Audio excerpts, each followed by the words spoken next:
The Democratic Party woke up on November 3rd, 2020, with high hopes. They were going to flip the Senate. They were going to gain seats in the House of Representatives. They were going to make gains never seen before in the presidential level, and embarrass Donald Trump. However, as the election unfolded, it became clearer and clearer that there was no blue wave. Yes, Donald Trump did lose the election, which I'm sure made a lot of Democrats happy, but still, Democrats, particularly well-informed ones, probably viewed the 2020 election as a huge wasted opportunity. In this video, I'll tell you why it was a wash for Democrats and what they can do in the future to prevent another catastrophe like this from happening. But first, please destroy that like button and click subscribe. It doesn't cost you anything, but it means a whole lot to me. Now let's get a few things out of the way. If you seriously believe that this election was a blue wave and a big win for Democrats, just stop. You have to actually take a look at what happened, as opposed to what's happening on Twitter. Here are the facts. Democrats underperformed in the Senate and lost seats in the House. However, many believe that heading into the day, the Democrats are poised to gain seats in the House and take control of the Senate. Neither of those things happened, despite what many said. Starting off with the Senate, I'll show you my prediction.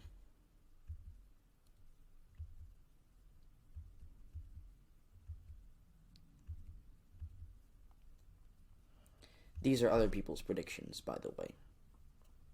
As you can see, in all of them, the Democrats take the majority, or at least have a tie. This is my prediction.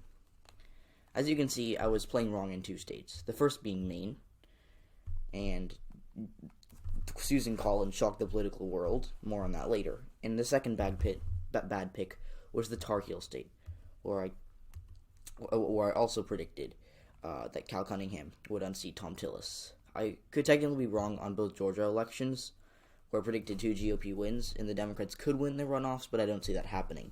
My margins were a little wacky, too. In Montana, I changed my prediction last minute to say that Steve Daines would win, but by less than 1%.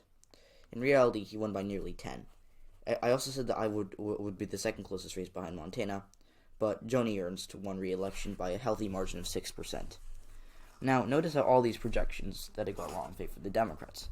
No, it's not that I'm biased in their favor. Many of my predictions, such as Georgia, at the presidential level, overestimated the Republican Party.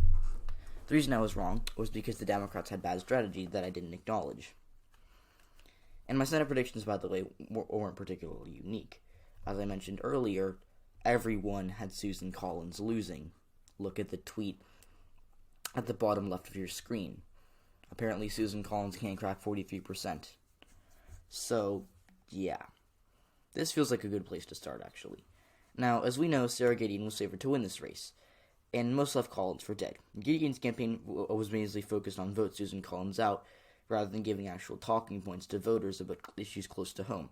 And I don't really think this is a good approach. Susan Collins has been elected by Mainers 4 times before this election. Yes, she's getting increasingly unpopular. Yes, her vote for Kavanaugh didn't help her. Yes, Maine is a blue state, but Susan Collins is good at politics. Seriously, she was able to win a state that voted for another party at the presidential level easily. She won her race by 9%, and Joe Biden won the state by 8%.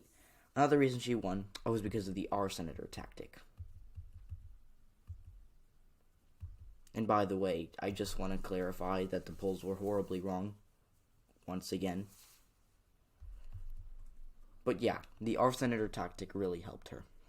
She portrayed Sarah Gideon as a liberal Schumer recruit from Rhode Island, a stark contrast to the moderate, tested, tried-and-true veteran. Remember, Maine is a blue state, but also a moderate state. Bernie Sanders would probably have a hard time winning Maine, for the record. This is a perfect example of a flawed campaign. Democrats poured tens of millions of dollars into this race, but looking back, a Collins victory may have been inevitable. Democrats also lost the state of North Carolina, which wasn't insanely surprising, but still interesting, seeing as I'd Cunningham eking it out. I, like many others, dismissed his extramarital affair, but looking back on it, this was a foolish mistake. A lot of North Carolina voters probably kept that right next to their heart as they entered the ballot box and voted for Tom Tillis. Tillis wasn't particularly popular, but I think his path to victory was simple, and in the end, he prevailed in yet another tight race. Now, as I mentioned earlier, Montana and Iowa weren't nearly as close as I expected, being pretty decent wins for the incumbents. But in reality, I should have seen Daines' comfortable margin of victory coming. Yes, Bullock is a popular governor who allows a few Montans to split their ticket, but all Daines really had to do was pin Bullock to Schumer and Pelosi, and yeah, that turned off a lot of Trump tester voters who, didn't want Bullock to vote to stack the courts, or rather pack the courts, or try to take away their Second Amendment rights. I also had a feeling that Bullock didn't really have his heart in it, and he said multiple times he didn't want to run for Senate, but after Chuck Schumer egged him on, he jumped into the race half-heartedly and lost. In Iowa, most Trump voters came home for Ernst, and while she did outperform the president by 2%, Donald Trump won comfortably, so that was another toss-up race that the Dems lost. They had pickup opportunities in South Carolina, Kansas, and Alaska, but Harrison, Bollier, and Gross simply fell short, and this is mostly as a result of hyperpartisanship. Oh yeah, and Doug Jones got annihilated in Alabama. But all of this paints a bleak picture for Senate Democrats. They lost every single toss-up race, had an incumbent lose by 20%, all that's in the most favorable environment possible. Donald Trump was, and still is, very unpopular. His handling of the coronavirus is very unpopular. It seriously hurt his re-election bid. I think he would have won re-election had the coronavirus not happened. The Republicans also had to defend more seats than the Dems in the Senate, but that actually might have helped them. Now, moving on to the House. So, the Democrats should have gained seats. The GOP had retiring incumbents, and as I mentioned earlier, the environment was very favorable to Democrats. However, at the end of the day, the Democrats lost a seat in the House in a catastrophic performance. House seats classified as even likely for Democrats, like Abby Finkenauer in Iowa or Donna Shalala in Florida, lost. Of course, these were swingy districts, but both these candidates were pretty popular and should have won. There are two reasons why each of these candidates lost. The first is Trump's polarized America. Finkenauer had won in 2018 in a district Trump carried easily 2 years prior. She won, in my not-so-humble opinion, because Trump wasn't on the ballot. But in 2020, she didn't have that advantage. Yes, she outperformed Joe Biden in her district and didn't lose by a ton, but an L is an L, and Trump's populism sank Finkenauer's. Shalala, meanwhile, was from another 2016 Trump district, but won 2018 because of, yes, Trump not being on the ballot. But also Joe Biden not bringing her down. Biden's offer performance essentially mirrored that of John Kerry in 2004. And, by the way, both these people were only elected in a blue wave year, for the record.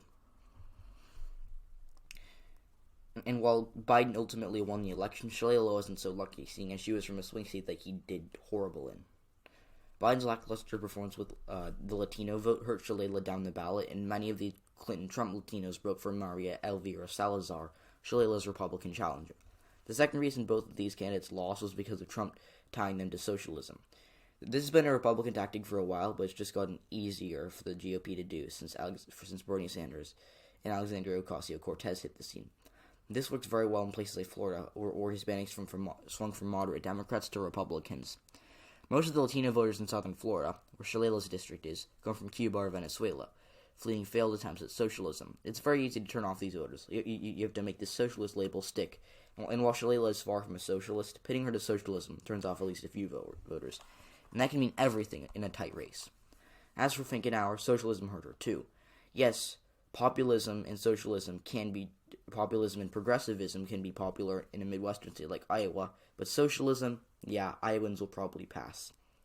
So yeah, Democrats can pretend it's all pink fluffy unicorns dancing on rainbows, but in reality, the 2020 election was a big miss for them. They could have picked up seats in the House and Senate, but they lost, but instead chose to squander them.